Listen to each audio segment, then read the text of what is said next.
na inuha ka ining kalibutan, imong gipalabi ang bahanding kawang, walay bili ang pagsimba sa imong hunahuna, muabot ang adlaw nga magbasol ka.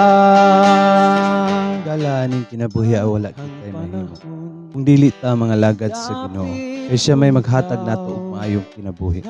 Maanaa man kay bahandi o wala, basta naa ka sa pagsunod niya, bulahan ang imong kinabuhi. Kay kung wala siya, bisan naa nimo ang tanan kadato, makaluluoy gihapon ka. Kung ang imong padulngan kalaglagan, dili magpulos ang imong bahandi. Maong kinahanglan naagid ta sa pag-alagad niya.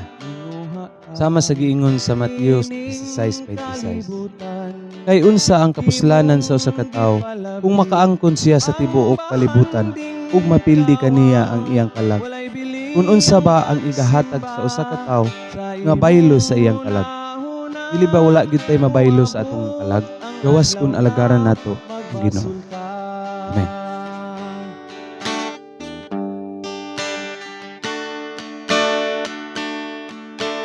Daghang panahon nagidapit ko ikaw, nga mga tuta sa tiguman sa pagsimba, apan nibalibad ka na wala kay panahon, kay daghan ang imong nga buluhaton.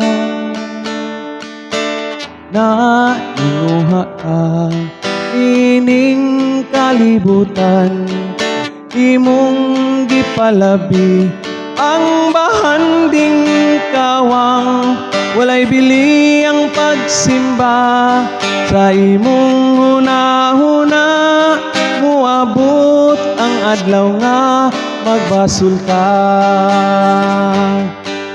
Ayaw paabot nga ulahin na,